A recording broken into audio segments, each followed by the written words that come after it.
I'd just like to say that Carole and I are absolutely delighted by today's announcement. Well, I'm not sure what I'm able to bring. It's what all these very brave ladies tell me. It's seeing is believing. Somewhere on the internet right now, there's a video with a thumbnail of a crying queen and a headline that reads like a soap opera title. Millions of people will watch it this week. Almost none of it will be true. Today we're going to do something a little different. First, I'm going to tell you a royal drama. In-laws at war, a grandmother frozen out, a quiet rebellion that shakes a palace to its foundations. It is everything those viral videos promise. Tears, secrets, a briefcase, a reckoning.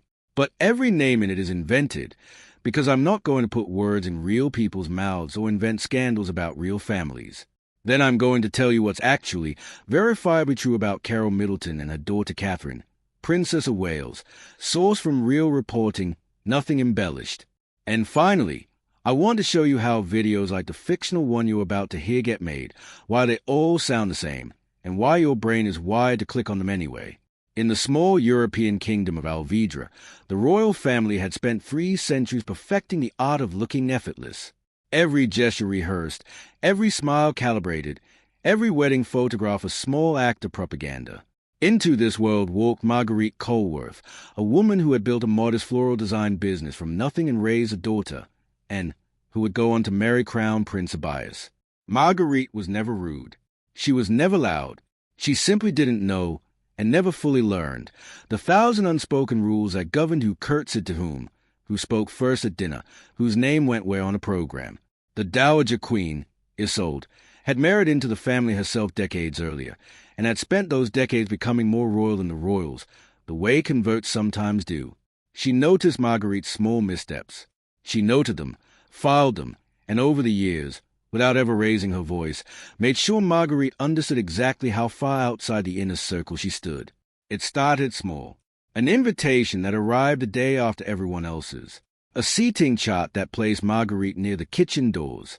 A christening where Marguerite's modest gift of hand-tied flowers was quietly swapped out for the palace florist arrangement before the photographs were taken. Marguerite said nothing. She had raised and to believe that grace was worth more than a grievance aired in public, and she intended to live by her own advice. But she began keeping a small notebook, not out of spite, out of habit, the same instinct that had built her business, the instinct to notice patterns other people missed. A missed birthday call here. A rescheduled visit there. A comment about people who don't understand how things are done here that lingered in a room a beat too long after she'd walked in. By the time her grandson, little Prince Edmund, was 3 years old, Marguerite had missed more of his milestones than she'd witnessed. The royal nursery had its own staff, its own schedule, its own rules about who could visit and when, and somehow Marguerite's name kept sliding to the bottom of the list.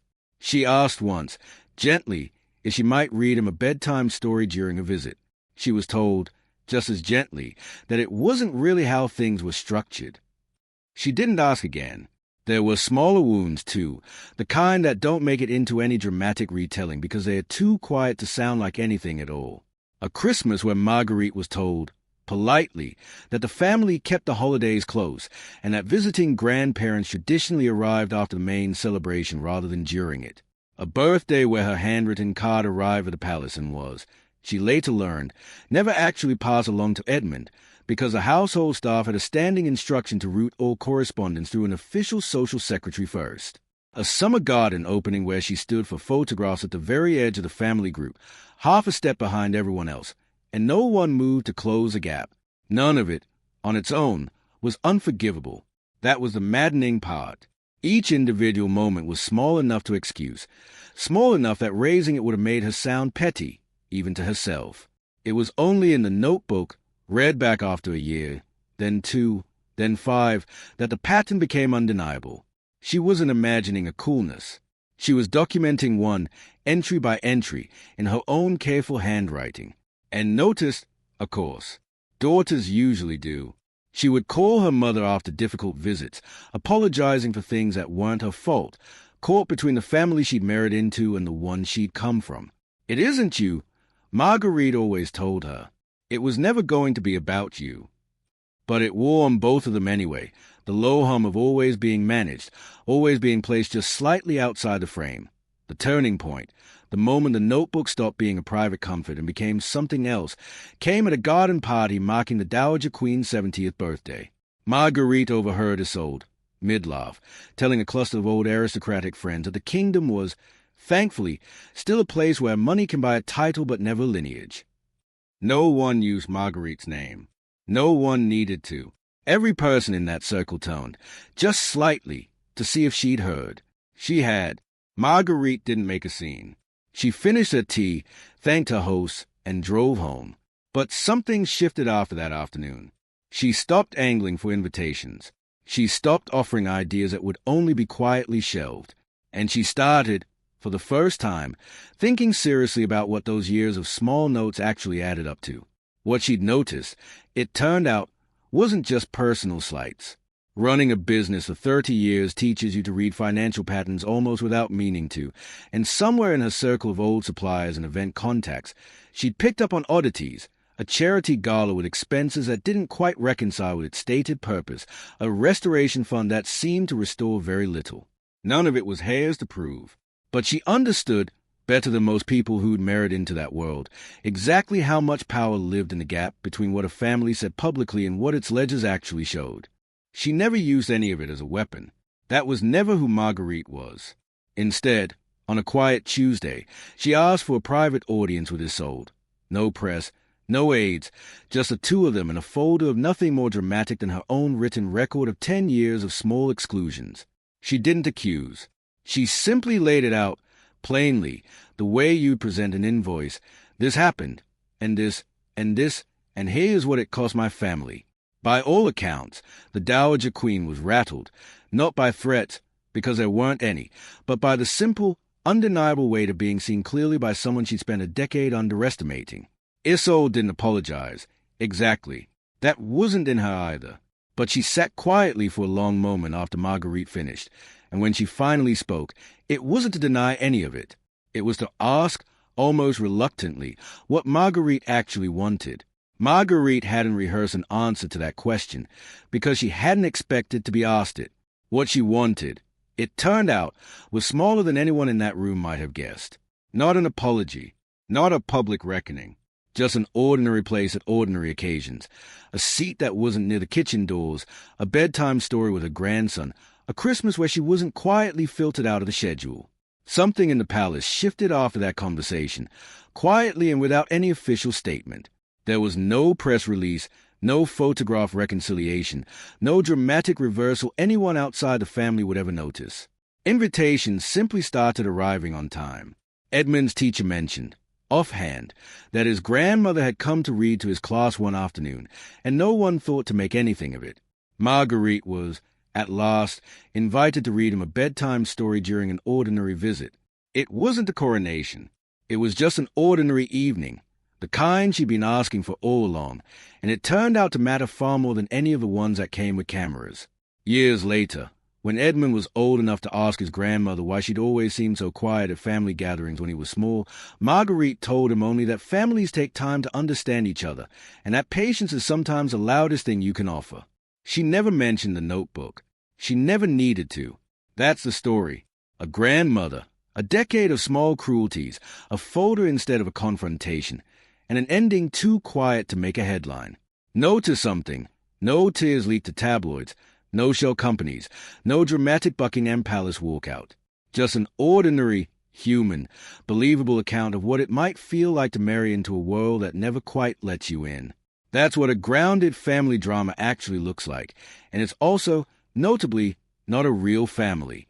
If parts of that story felt familiar, the class tension, the excluded grandmother, the quiet rivalry with an established royal woman, that's not an accident. It's built from the same emotional ingredients you'll find in dozens of viral videos about the real British royal family, videos that borrow the actual names of Carole Middleton, Catherine, Princess of Wales, and Queen Camilla, and attach invented scandals to them. So before we go any further, let's separate the ingredient from the invention and look at what's actually documented about the real people those videos are named after. Now let's talk about the real people the viral videos borrow their names from. Because a true story, while less dramatic, is genuinely interesting on its own terms. Carole Middleton, born Carole Goldsmith, worked as a flight attendant for British Airways before she and her husband Michael founded Party Pieces in 1987, a mail-order and later online party supplies company started, according to the family's own account, essentially out of their home. The business grew substantially over the following decades and became a well-known name in UK party retail before financial struggles during the pandemic ultimately led to its collapse in 2023, when the company entered administration. Carole and Michael Middleton have 3 children, Catherine, James, and Pippa. All 3 attended Marlborough College, a well-regarded independent school, funded in large part by the success of the family business. A detail that's often cited in profiles of the family as evidence of the Middletons' self-made trajectory rather than inherited wealth. Catherine met Prince William while they were both students at the University of St. Andrews, where she earned a degree in art history, and the two married in April 2011 at Westminster Abbey in a wedding watched by an enormous global television audience, with estimates of well over 1 billion viewers worldwide. Carole was, by every public account and photograph, present and visible throughout the wedding planning and the day itself, and she has appeared at numerous royal events over the years since, including christenings, jubilee celebrations, and other family occasions where photographs regularly show her seated or standing alongside senior royals rather than at any physical distance from them. Press coverage over the years has generally described relations between the Middleton and royal families as cordial, with occasional commentary noting the cultural adjustment of comparatively modest, self-made family entering one of the world's oldest aristocratic institutions, but that commentary has typically stopped well short of alleging any specific personal conflict, let alone one involving secret meetings or financial disputes. Carole has spoken publicly, in limited interviews, about the pressures of watching her daughter navigate royal life, and about wanting to remain a normal, hands-on grandmother to her grandchildren, Prince George, Princess Charlotte, and Prince Louis. She's generally described in press coverage as private, close with her daughter, and largely out of the public eye by choice, giving very few interviews over the years. Queen Camilla, for her part, married King Charles III in 2005, well before Kate entered the royal family, meaning the two women's roles in royal life developed on very different timelines and never overlapped in the way the fictional Marguerite and Isolde did. Camilla became queen consort upon Charles' accession to the throne following Queen Elizabeth II's death in September 2022, and was formally styled simply as queen following the coronation in May 2023. Her own path into the royal family was, by most historical accounts, so wide as a fictional version, tears, shell companies, secret briefcases, sound so familiar, even though none of it happened, because it's built from a formula, and once you see the formula, you'll start noticing it everywhere. Step 1. Start with something real. A real wedding date, a real royal title, a real family name. This is the anchor that makes everything that follows feel plausible, because your brain has already verified the first few facts and extends that trust to the rest. Step 2. Insert an emotionally loaded but unverifiable claim. Insiders say, sources close to the palace. Whispers have swirled. These phrases sound like sourcing, but they name no one, cite nothing, and can never be checked or retracted, because there's nothing underneath them. Step 3. Use conflict archetypes that need no explanation. In-law tension, class friction, a quiet rivalry between two powerful women. These are old, familiar story shapes. They don't need to be proven because they feel true on a gut level, the same way a rumor about your own family might feel true even without evidence. Step 4. End on an open question, not a resolution. What do you think really happened? Keep watching to find out. This keeps you clicking to the next video in the series, because a real conclusion would let you stop watching, and stopping watching is the one thing this kind of content can't afford. Step 5. Repeat with a new headline every few weeks. The same channels recycle these plots endlessly, swapping in a new family member or a new alleged scandal, because the underlying formula reliably generates watch time regardless of whether any of it is true. None of this is illegal. Exactly. In most places, it usually lives in a legal gray zone between commentary and fabrication, protected by the same vague, unverifiable phrasing that makes it so hard to fact-check in the first place. But it isn't journalism, and it isn't harmless entertainment either. It attaches invented, often humiliating storylines to real people who never consented to being characters, and it trains audiences to treat insiders as equivalent to actual reporting. The tell, Once you know to look for it, it's almost always the same. No named source, no linkable original report, emotionally maximal language, and a cliffhanger instead of conclusion. If a video about a real person can't point you to a single named journalist, court document, or on record quote, that absence is a story. It's worth asking, too, why this particular genre, quiet family rivalries inside royal households, is so durable. Part of the answer is that royal families occupy a strange cultural position. They are real people whose images and titles are public property in a way ordinary citizens aren't, but the actual mechanics of their private lives are almost entirely inaccessible to the public. That gap between visibility and access is exactly where speculative content thrives. You've seen the wedding photos, the christenings, the balcony appearances. You have just enough real material to make an invented backstory feel plausible, and just little enough actual access to make it impossible for you to independently verify or debunk it yourself in the moment. There's also a financial incentive that's easy to overlook. Channels that produce this kind of content are frequently monetized through ad revenue tied directly to watch time, which means a business model rewards exactly the techniques described above: vague sourcing that can't be fact-checked into non-existence, emotional stakes that keep you invested, an open-ended cliffhanger that funnel you into the next video in a series. A single fabricated reckoning can spawn a dozen follow-up videos. The reaction, the aftermath, the fallout, the sequel nobody asked for, each one generating its own watch time from a plot that was never true in the first place. The consequences aren't purely abstract either. Real people have real families, real reputations, and real relationships that can be strained by even fictional claims repeated often enough and confidently enough. A grandmother who has spent decades deliberately avoiding the spotlight can find herself the subject of an invented financial scandal she never asked to be part of, with no realistic way to correct the record, because there was never a single verifiable claim to retract in the first place, just an accumulation of vague, unattributed assertions. So what can you actually do with this? Practically, the next time a video like this shows up in your feed, ask where the claim originated. Not sources say, but which named person, in which named outlet, said it. Ask whether the claim could be falsified. A story built entirely out of unfalsifiable insider gossip should raise your skepticism, not lower it. And ask whether the video ends with an answer or with a question designed to keep you watching. Those three questions won't catch everything, but they'll catch most of it, and they cost you nothing more than a moment's pause before you click. So here's where that leaves us.